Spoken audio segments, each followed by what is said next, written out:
بسم اللہ الرحمن الرحیم۔ السلام علیکم ناظرین، آج کی ویڈیو علامہ سید عقیل الغروی صاحب کی ہے، تو آئیں چلتے ہیں ویڈیو کی جانب اور بعد میں اس ویڈیو پر تبصرہ بھی کریں گے۔ غریب رہنا کوئی اچھی بات بھی نہیں ہے، اس لیے کوشش کرنی چاہیے کہ آپ دنیا کو تسخیر کریں، کمائیں، کمانے کے جتنے ذریعے ہیں استعمال کریں۔ اور کمانے کے سلسلے میں اسلام کا ایک رویہ بتا دوں، فقہ اسلامی اور اہل بیت نے جو سکھایا ہے وہ بتا رہا ہوں، کان کھول کے سنیے گا، اور جو کہہ رہا ہوں کہا سنا یاد رکھیے گا، بھلا نہ دیجیے گا۔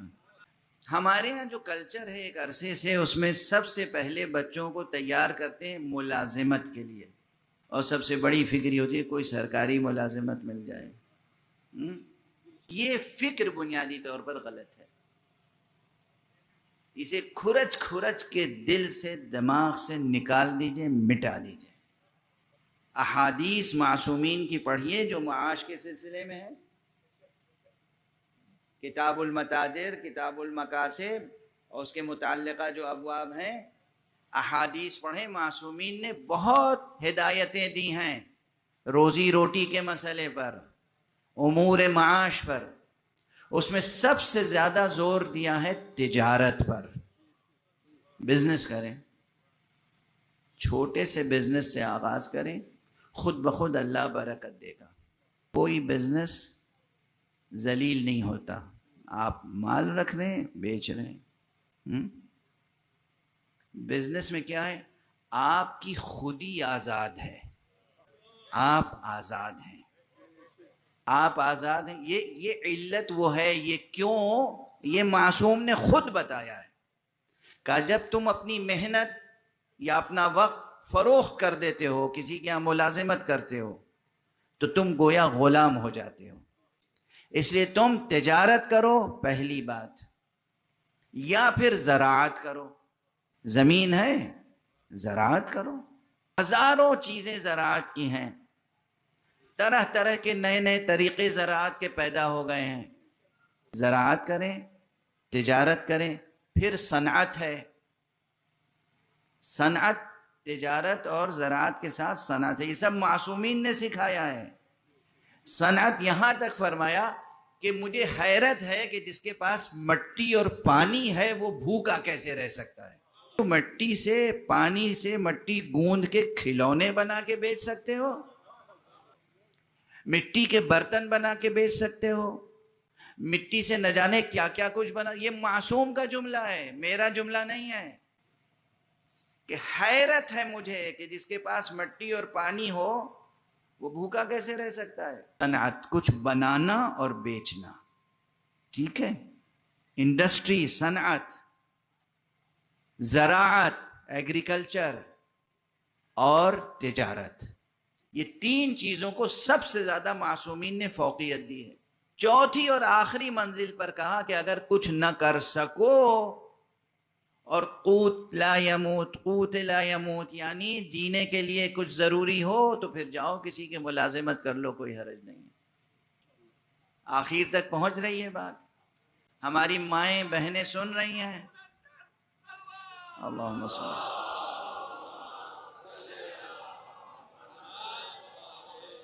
جوان بچے سب سن رہے ہیں نا، والدین سن رہے ہیں؟ اب ذہنوں کی تربیت کیسے کریں گے آپ؟ روز اول سے سروس کی بات سوچیں گے بھی نہیں۔ اس فقیر کی بات یاد رکھنا، اگر یاد رکھ لی یہ بات، تو اسی معاشرے میں دیکھیے گا کیسا انقلاب آتا ہے۔ سروس کی فکر ہی نکال دیئے دل دماغ سے، یہ رونا ہی چھوڑ دیئے کہ یہ حکومت ایسی آئی ہے کسی کو نوکری نہیں دیتی۔ ارے حکومت نوکری دے یا نہ دے، سمجھ میں آ رہی ہے؟ آپ کو تجارت کرنی ہے، ہزاروں، زمین تا آسمان، کتنی قسم کی تجارتیں ہو سکتی ہیں۔ ابھی ایک عزیز ملے مجھے یہاں پر، انہوں نے اپنا اخبار دیا، اللہ ان کی توفیقات میں اضافہ فرمائے۔ یہ جو اخبار چھپتے ہیں یہ بھی نہ جانے کیا مریضانہ ذہن ہوتا ہے اخبار والوں کا، اس میں صفحوں کے صفحے نہ جانے کیا کیا چھاپتے ہیں۔ دو موضوعات پر صفحات مخصوص ہونے چاہیے، ایک تعلیم، ایک تجارت۔ تعلیم یعنی دنیا میں کن کن نئے نئے کورسز کو انٹروڈیوس کیا جا رہا ہے، یہ ہمارے بچوں کو معلوم ہونا چاہیے۔ ڈھونڈ ڈھونڈ کے، یعنی ہر اخبار کے دفتر میں ایک ایسا شخص ہونا چاہیے جس کو یہ وظیفہ دیا جائے کہ تم تلاش کرو پوری دنیا میں نیا کون سا کورس آیا ہے، نیا کون سا سلیبس انٹروڈیوس ہوا ہے، نیا کون سا طریقہ تعلیم ایجاد ہوا ہے، تاکہ وہ ہمارے جوانوں اور بچوں کو بھی معلوم ہو جائے۔ کرائم رپورٹرز تو بہت ہوتے ہیں کہ دنیا میں کہاں جرم ہوا، کیسے جرم ہوا، کس طریقے سے جرم ہوا، تاکہ وہاں جن لوگوں نے جرم کیا ہے ہمارے بچے جرم کرنا نہیں بھی جانتے تو خبر پڑھ کے سیکھ لیں کیسے جرم ہوتا ہے، خبر پڑھ کے سیکھ لیں بچے کے کیسے۔ کرائم رپورٹنگ نہ کیجئے، ایجوکیشن پہ رپورٹنگ کیجئے۔ اور دوسرے، دنیا میں کون کون سی چھوٹی بڑی تجارتیں ہیں جو انسان کر سکتے ہیں۔ مجمع میں بہت سے صحافی ہوں گے اس وقت بالفعل یا مستقبل میں صحافی بننے والے ہوں گے، تو انہیں یہ معلوم ہونا چاہیے کہ نیشن کی تربیت کے لیے، قوموں کی ترقی کے لیے کن موضوعات پر ہمیں کام کرنا ہے، کن سبجیکٹس پہ کام کرنا ہے، کیا بتانا ہے جوانوں کو۔ تعلیم کی راہیں کھولنی ہیں، تجارت اور رزق و روزی کی راہیں کھولنی ہیں۔ واضح ہے؟ یہ تو درمیان میں بات آ گئی تھی۔ لوگ کہیں گے یہ ممبر سے کہنے والی بات نہیں ہے، میں سمجھتا ہوں ممبر ہی سے کہنے والی بات ہے۔ ایک صلوات پڑھ لیجئے محمد۔ اب یہ بات میں نے عرض کیوں کی اور مناسبت کیا تھی درمیان میں، تعلق کیا ہے اس آیت سے؟ اس آیت نے کہا وَجَاهَدُوا بِأَمْوَالِهِمْ، اور وہ ہیں پکے سچے مومن مسلمان جو اپنے مال سے بھی جہاد کرتے ہیں، اور مال ہوگا نہیں تو جہاد کیسے کریں گے؟ اس لیے اللہ کی خاطر قربتاً اللہ مال کمانا بھی جہاد ہے۔ صرف یہ نہیں کہ آپ نے کما لیا، بہت پیسہ ہے آپ کے پاس، اب اس پیسے کو اللہ کی راہ میں خرچ کرنا جہاد ہے، نہیں، مال کمانا بھی جہاد ہے۔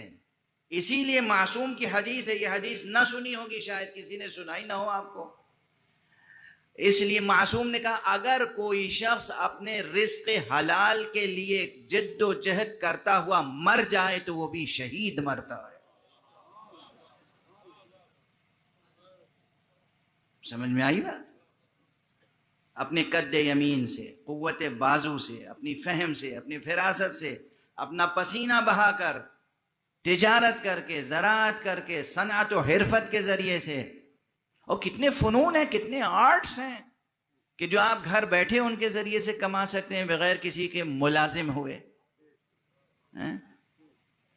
تو اللہ کی خاطر اپنے عزت نفس کو بچانے کے لیے، اللہ کی خاطر اپنے بیوی بچوں کے رزق و روزی کا انتظام کرنے کے لیے، اللہ کی خاطر اس نیت سے زیادہ کمانے کی فکر رکھنا کہ ہم اپنے خرچے سے زیادہ کمائیں تاکہ جو بچے وہ اللہ کی راہ میں لٹائیں۔ یہ سب کیا ہے؟ جہاد۔ یہ سب جہاد ہے۔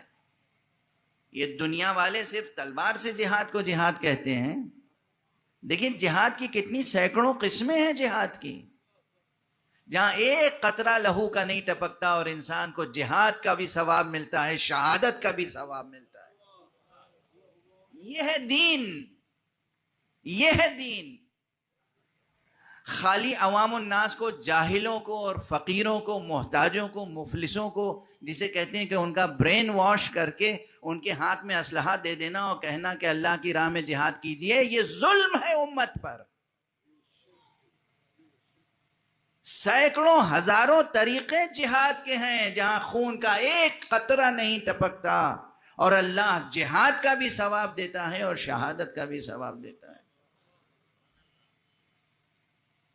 وَجَاهَدُوا بِأَمْوَالِهِمْ، اور وہ جو اپنے مال سے جہاد کرتے ہیں اللہ کی راہ میں وہ بھی سچے پکے مسلمان اور مومن ہوتے ہیں۔